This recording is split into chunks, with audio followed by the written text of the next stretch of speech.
Hi, I'm Michelle the Irritable Vegan. I'm here to share my vegan low FODMAP journey and hopefully take some of the BS out of IBS. Now today, or rather the day that this video goes live, the 27th of November, is the start of the 4-week countdown to Christmas. So what I wanted to do is share some hints and tips that I've learned over the last 2 years to help you have a vegan low FODMAP Christmas that's hopefully going to reduce the stress and the flare-ups that can often occur at this time of year. So to avoid this video being weeks long, I'm going to go quite quickly through my hints for the next 4 weeks. But if anybody out there is looking for a written, more comprehensive version of this, you'll find a full 6-week countdown to Christmas in xoxo's Feast Without FODMAPs, and I'll leave the links to that down below. So let's jump right in and get started on week 4. So 4 weeks out is going to be your prepping and clearing week. Now for anybody that hasn't already, you really need to be finalising your plans for the key dates, not just for Christmas Day, but for Christmas Eve, Boxing Day, Winter Solstice and Yule if you honour them.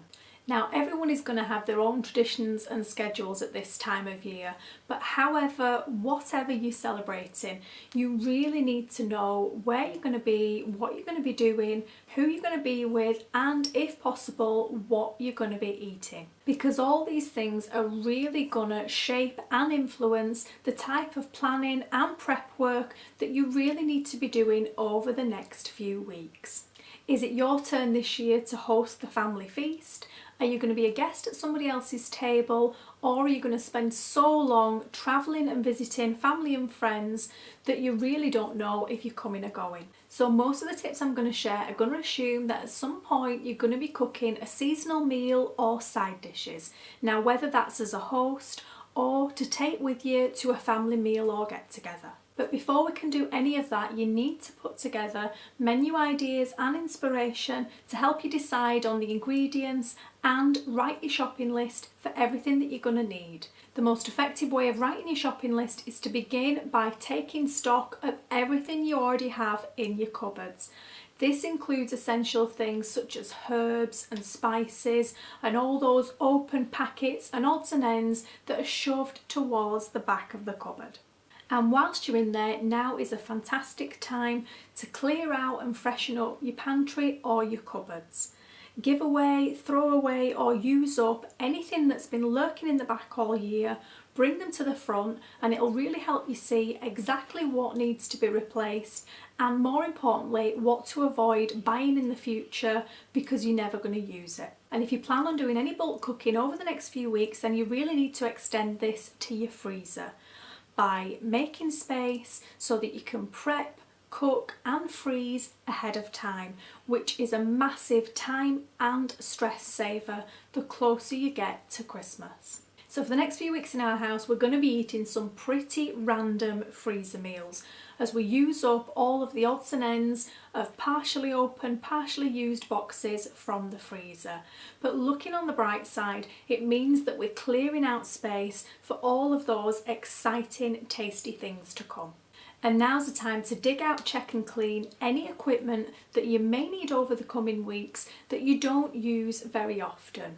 You could even include things in this such as serving dishes, snack bowls, cocktail shakers, baking trays, anything else that you only use periodically and you might need to either give it a really good clean, check it's still in working order and make sure you've got enough of everything to be able to prepare and serve the food that you need in the quantities that you've decided on.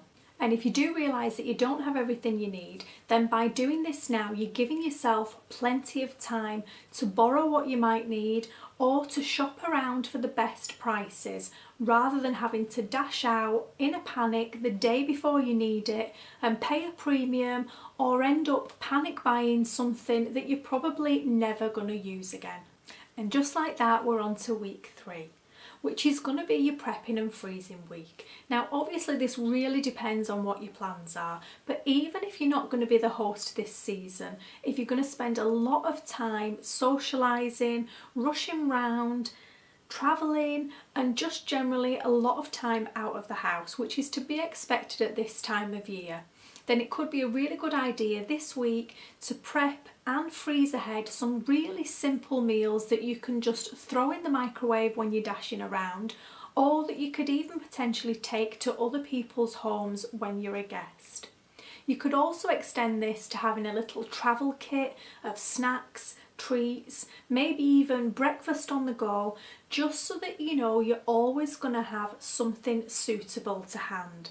And this is really going to help avoid skipping meals, becoming hangry, or just relying on trying to grab something while you're out and about that may not be suitable, or turning up empty-handed to somebody's home and realising that there's nothing suitable for you to eat.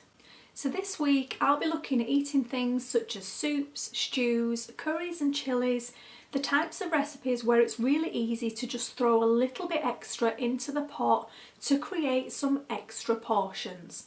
And that might sound like a bit too much like hard work for this time of year, but I can guarantee you the closer we get to Christmas, as time starts running away with you, you're going to be really grateful for having those extra meals on standby in the freezer. And whilst you're making those meals this week, make sure that you're saving the peels and the trimmings from your vegetables. I like to save them in a sealable box inside the fridge, and then at the end of the week you're going to have everything you need to make your own vegan low FODMAP stock, which you can then pop in the freezer and use for Christmas Day. And for those of you that are going to be hosting your own feast this year, this week is the perfect time to get ahead with that prep. There are so many elements and ingredients to a traditional roast dinner that can be cooked, prepped and frozen ahead of time. Things such as vegetable stock, gravy, roast potatoes, Yorkshire puddings, breadcrumbs, stuffing, cookies and other baked goods can all be completely cooked and frozen ahead, just ready to thaw. Other ingredients such as pastry or dough can be frozen at the prep stage, ready to then use in your recipe on the day. So if you haven't already, then by week 3 you really need to be stocking up on all those non-perishable items with decent best before dates. So things such as nuts, grains, oils, condiments, canned goods and dried goods, even things such as alcohol and mixers can all be bought ahead of time. Now this not only helps to spread the cost out, but it can also really cut down on the time and stress of doing a massive full shop right at the manic peak shopping hours just before Christmas. Then before you realise it, we're 2 weeks out, and this is going to be the calm before the storm week. Get as much done this week as you can, especially all those little fiddly jobs that often get forgotten about or left till the last minute, and they always end up taking much longer than you expected. Things such as gathering together the good glassware, the cocktail shakers, the tableware and the decor, making sure that everything's clean, dusted off and ready for use. And this especially applies if you're planning on DIY making any elements of the decor or any last minute gifts. It's a good time to sort out your drinks cabinet if you have one, and bring all the open, partially used bottles to the front, and if you're anything like me, you'll probably need to give them a dusting off. And again, to spread the cost and stress, we can be stocking up on all those usually forgotten essentials, things such as batteries, matches, candles, bin bags and of course plenty of toilet roll. You can also begin by buying any perishables with a decent shelf life, so things such as tofu, plant milk, butters and cheeses, coconut yogurt, olives and antipasties, oatcakes, crackers and any gluten-free bread products. And as I'm not one for usually braving the Boxing Day shopping frenzy, I always like to make sure that I've actually got enough items in stock to last me at least a couple of days after Christmas, when usually my default setting is to hibernate in my little nest in my gym jams. And would you believe it, now we're only 1 week out, And typically for me, it is about this time that I start actually feeling festive. So I do like to go with that Christmassy mood and do some of the fun things, such as compiling a playlist on Spotify of all my Christmassy cheerful songs that I'm going to listen to whilst I cook. I also like doing things like selecting the outfit that I'm going to wear and gathering together all the little bits of decor and things like napkins and tablecloths, getting everything cleaned, ironed and hung so it's all ready to go. Now it's also a great time to gather together your festive IBS SOS kit. This might look slightly different for everybody, but mine's going to include things like a microwavable wheat bag, peppermint pulse oil, ginger tea, some over-the-counter remedies and medications, and even moist toilet tissue. Keep all of this together in one place, so if the worst does happen, you're not frantically searching around at 2 AM on Christmas Eve trying to find some blessed relief. And if you're going to be doing a lot of travelling away from home, then I'd even go so far as to suggest making a travel version of this kit. You can always just leave it in the car and nobody will be any the wiser if you don't need it. Now around the 3-day out mark is when I'm going to be stocking up on any last minute items, and I'll also be doing my fresh food shop. Now, as somebody that typically shops once a week for groceries, I've got no issues with buying my fresh produce 3 days in advance, and I'd much rather be doing that than panic buying the day before. But that's a personal choice and it's all up to you. But I do really hate this idea that we're sold that we all need to be rushing out on Christmas Eve to buy fresh fruit and vegetables. Because I don't know about you, but there's not many people I know that shop day after day after day for fresh produce. So that produce, as long as you've got enough storage space in your fridge, is going to be perfectly fine for 3 days at a minimum. 2 days out is a time to finish off any last minute baking and get those drinks chilled. If you don't have room in the fridge, then at this time of year here in the UK, they're probably going to be fine left in the garage or outside. It's also the time to double check your shopping list and your to-do list to catch anything that you may have overlooked or forgotten about. And with 1 day to go, the priority is making sure that you defrost anything that you've prepared in advance. And with that extra room that you've created in the freezer, it's the perfect time to chill some ice cubes. I'll peel, chop and prep pretty much all of my root vegetables except for the potatoes, which do blacken quickly, so I always tend to do those on the day. I store them between damp kitchen paper or damp clean tea towels in sealable containers in the fridge, and they're just as fresh as if I'd prepped them on the day.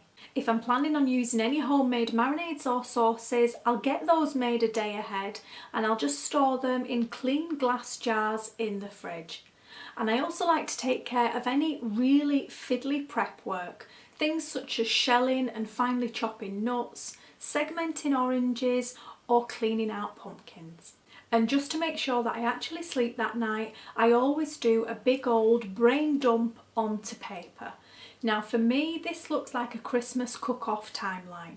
So I'm going to start with the time that I intend to serve the meal and then work backwards through the whole day. So I'll add in all the different cooking times for everything else, and I'll end up then with a timeline of exactly what I need to be doing when. And if you do this for yourself, please make sure that you leave plenty of wiggle room in there for relaxing and spending time with your guests. Also, make sure that you allow yourself plenty of time to freshen up and get dressed either before your guests arrive or before you sit down to eat.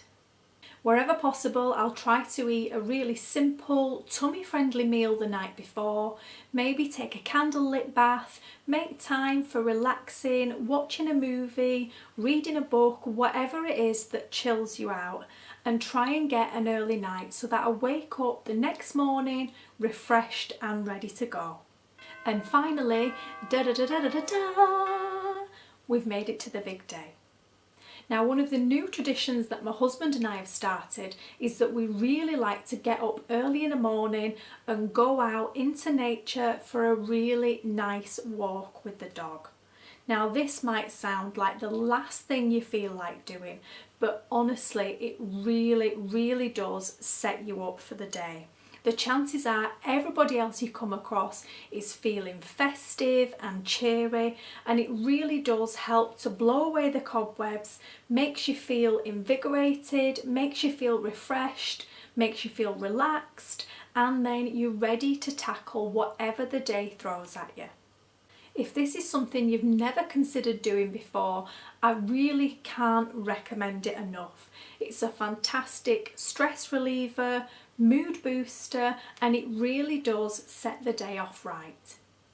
Then if possible, eat a standard low FODMAP breakfast, preferably something that you've eaten many times before that you know is going to fill you up without flaring you up. And I know at this time of year it can be really tempting to just reach for the Prosecco and the chocolates and just go all out. But you really will thank yourself for it later if you just take a little bit of care and attention for your gut now, and then you can enjoy yourself much better later on.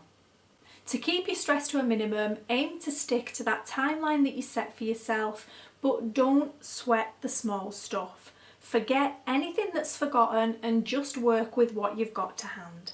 Once the cooking's underway, accept help in any form that it comes, whether it's to wash up, make you a brew, or simply just to stir the pot. And whilst you are cooking, try to avoid picking, testing, tasting and sampling everything on the go before the feast is ready. It's a surefire way to flare yourself up and risk stacking your FODMAPs. And finally, crank up that festive playlist and fill the food with as much fun and love as you can muster. It really does make all the difference. Whew. Congratulations, you've made it. You've just survived a vegan low FODMAP Christmas and no doubt learned a lot along the way. However, wherever you're going to be celebrating this year, make sure you have fun, you relax, and most importantly, you take good care of yourself. And if you really do feel like it's a lot to get your head around and you could do with some help and inspiration from a fellow IBS sufferer, then I really encourage you to check out Got Guts Feast Without FODMAPs. I really have poured my heart and soul into this to help vegan low FODMAPers just like you and I get through everything that this season has to offer. I'll leave links to some previews to that in the description box below. As always, thank you so much for being here, especially at this busy time of year. I'll speak to you soon. Bye. We're getting to that time of year again where family feasts, parties, social events and holidays are rapidly approaching. This year, give your gut the gift it deserves with Got Guts Feast Without FODMAPs. It's your one-stop autumn and winter survival guide for all things vegan low FODMAP. From delicious recipes and menu planning to seasonal stacking and tips and tricks from fellow IBS sufferers. Feast Without FODMAPs really does include everything you might need to see you through the best and the worst of the upcoming season. Take time out from the shopping and stress to invest in yourself and make sure that this year you thrive rather than simply survive. For the same price as a couple of spice lattes, you could be on your way to a flare-up free festive season. You'll find the link to purchase in the description box below.